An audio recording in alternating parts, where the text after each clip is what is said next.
Welcome to Spiritual Foundations for Life. This is day number 204. Suffering is most often understood as the consequence of our own sin or the sin of others, and it's something that God allows for the perfecting of our faith. When David sinned, yes, he experienced physical and mental suffering according to Psalm chapter 32, verses 3 to 5.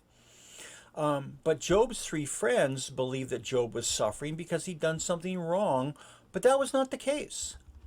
God allowed Job to suffer at the hands of Satan because Job was a righteous man, according to Job chapter 1, verse 8.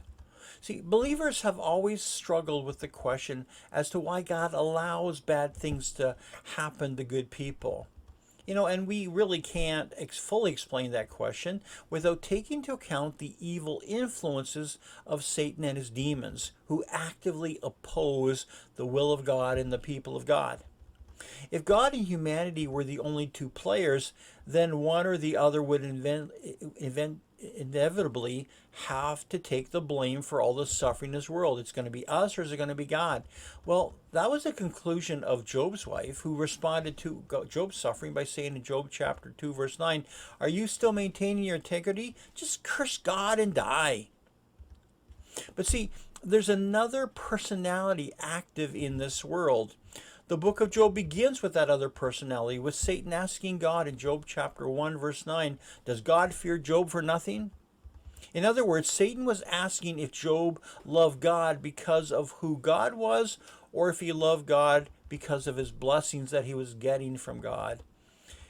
And so God answered by allowing Job to suffer at the hands of Satan, but there were limits as to how far Satan could go. So Job's three friends were wrong in blaming Job for his sufferings. But Job made the mistake of defending himself. Job's defense came to an end when God asked in Job chapters 38 to chapters 41, "Who are you to question me, Job? If I am God, I have the right to do with your life what I want." Job agreed, and the Lord restored Job's fortunes, and gave him twice as much as he had before, according to Job chapter 42, verse 10. Well, conservative scholars date the book of Job much earlier than the location in our Bibles would tend to indicate it was written. Suffering would be a continuous part of the human drama after the fall, so the issue needed to be addressed early in human history. And there are three valuable lessons that we can learn from the story of Job.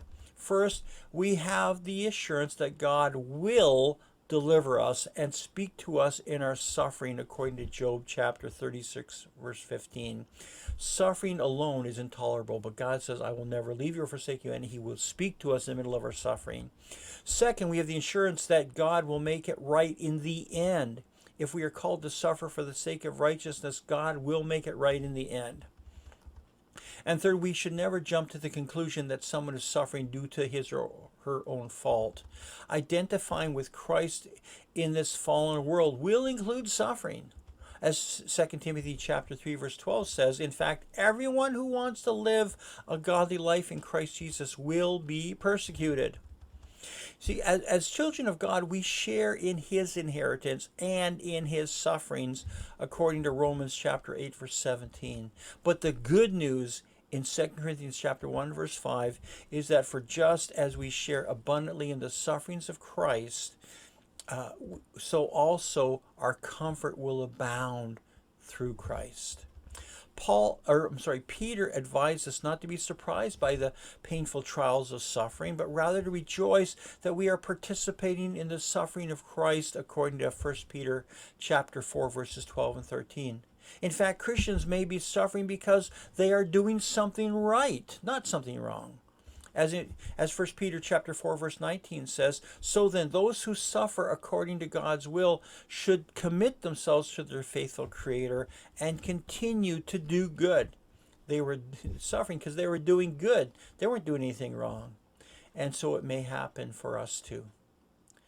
Our key point is that Christians may be called to suffer for the sake of righteousness, Our key verse, Job chapter 36, verse 15. But those who suffer, he delivers in their suffering. He speaks to them in their affliction. God bless you. See you tomorrow for another episode of Spiritual Foundations for Life.